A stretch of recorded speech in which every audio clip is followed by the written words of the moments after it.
शिवानी गोयल जी। राधे राधे महाराज जी। महाराज जी, मृत्यु क्या है और क्यों डर लगता है इससे? मृत्यु एक भ्रम है, सत्य वस्तु नहीं है।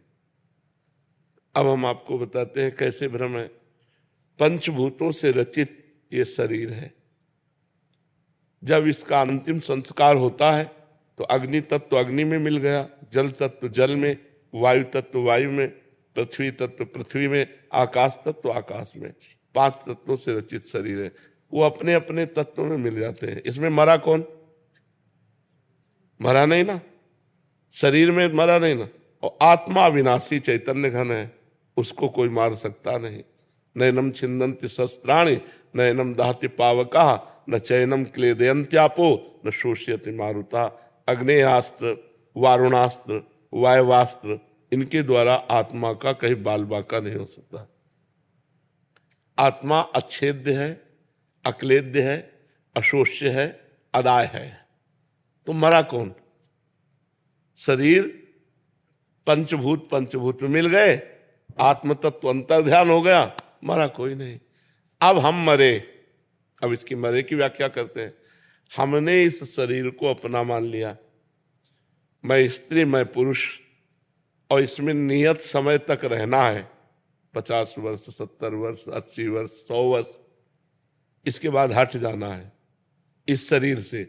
इस शरीर से हट जाना मरण कहा जाता है, और दूसरे शरीर को प्राप्त करना जन्म कहा जाता है। लेकिन जन्म मरण का अस्तित्व नहीं है, भ्रम है। न मृत्यु है न जन्म है। और जब आप जन्म स्वीकार करते हैं तो मृत्यु भी स्वीकार करनी पड़ेगी। और जब न जन्म है न मृत्यु है, एक भ्रम चल रहा है, इसी भ्रम को मिटा दो। जासु कृपा सब भ्रम मिट जाई, गिरजा सोई कृपालु रघुराई। भगवान के चरणों का आश्रय लेकर भजन के बल से भ्रम मिटा दो, तो जो मैं तत्व है उसमें कभी किसी की दाल नहीं गल सकती, न काल की, न मृत्यु की, न अस्त्र की, न शस्त्र की। तो वो अपने स्वरूप में स्थित। शरीर का राग छूट गया, वो जीवन मुक्त हो गया, मृत्यु विजयी हो गया। मृत्यु ट्रांसफर है। मृत्यु का मतलब है ट्रांसफर। यही है अगला जन्म, और ये छोड़ना हुआ मृत्यु। मृत्यु और जन्म एक भ्रम है, अज्ञान जनित है। जब तक ये नष्ट नहीं होगा अज्ञान, तब तक ये क्रम परंपरा चलती रहेगी। जैसे स्वप्न में एक आदमी समुद्र में डूब रहा है, अब उसके बचाने का उपाय क्या है? वो जोर से चिल्ला पड़ा, मैं डूब रहा हूं, बचाओ। अब जितने जागने वाले हैं, अब क्या उपाय कर सकते हैं? समुद्र के आसपास वो अपने को देख रहा है कि मैं समुद्र में डूब रहा हूं, हल्ला मचा रहा है कि आसपास लोग हैं, मुझे बचा लें। और वो आवाज जोर से निकल पड़ी उसकी स्वप्न में, मैं पानी में डूब रहा हूं, समुद्र में, मुझे बचाओ। अब हम तैराक लावें या नाविक लावें, ये क्या करें? तो एक केवल उपाय है, जगा दो से। जगा दो तो एक बूंद पानी नहीं था, जहां डूब के मर रहा था एक बूंद पानी नहीं था, केवल स्वप्न था। नहीं तो मां कहूं मैं अनुभव अपना, सत हरि भजन जगत सब सपना। ये पहले रूप नहीं था, 60 वर्ष पहले ये रूप नहीं था। अब आगे पता नहीं कितने मिनट बाद ये रूप नहीं रहेगा। ये बीच में केवल भाषित हो रहा है, इसलिए सपना है।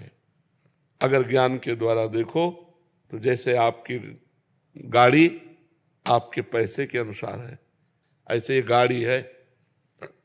खूब बढ़िया दान पुण्य भजन किए हो तो तेजस्वी स्वरूप और रुपया पैसा खान पान सब दुनिया का वैभव सब सुख एकत्रित है। गाड़ी है ये, तुम थोड़ी हो। आत्मा तो जैसे हमारी वैसी चींटी की, जैसे हमारी वैसी सुअर की, जैसे हमारी वैसी चराचर जीव की। आत्मा तो एक ही है। अनेक शरीर दिखाई दे रहे हैं। जैसे सूर्य एक है और घड़े करोड़ों रखे हों तो करोड़ सूर्य भासते हैं, है नहीं, सूर्य तो एक है। ऐसे ही परमात्मा जिसे आत्मा कहते हैं वो एक है, ये करोड़ों घड़े हैं। हम श्री जी के अंश है महाराज जी। हाँ बच्चा, या आप जैसे कि हम लोग श्री जी के अंश है, तो हम क्या श्री जी? अभी तुम शरीर धरा से बोल रहे हो, इसलिए समझ नहीं पाओगे कि तुम अंश हो। तुम बात जो कर रहे हो वो सुनी हुई बात कर रहे हो और शरीर धरा से बात कर रहे हो। अभी बात कर रहे हो ना शरीर धरा से, अभी तुम भगवत अंश में स्थित थोड़ी होके बात कर रहे हो। पहले भजन करो, भगवत अंश का अनुभव करो कि मैं हूं, तब आगे की बात समझ में आ जाएगी। नहीं तो चाहे जितना ज्ञान बघारो, सुन के यहां से निकल जाएगा, कुछ पल्ले नहीं पड़ेगा।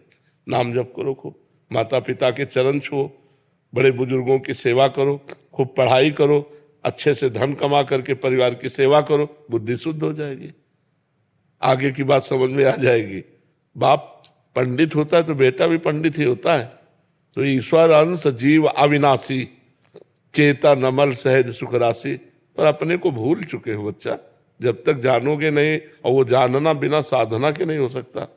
ये कोई बातों से थोड़ी जाना जा सकता है, उसके लिए साधना करनी पड़ेगी। उसके नाम जप हाँ, नाम जप करो, माता पिता की आराधना करो, बड़े बुजुर्गों की आराधना करो, सबका आशीर्वाद मिले, बुद्धि पवित्र हो, तब पवित्र बुद्धि में भगवत ज्ञान जागृत होता है।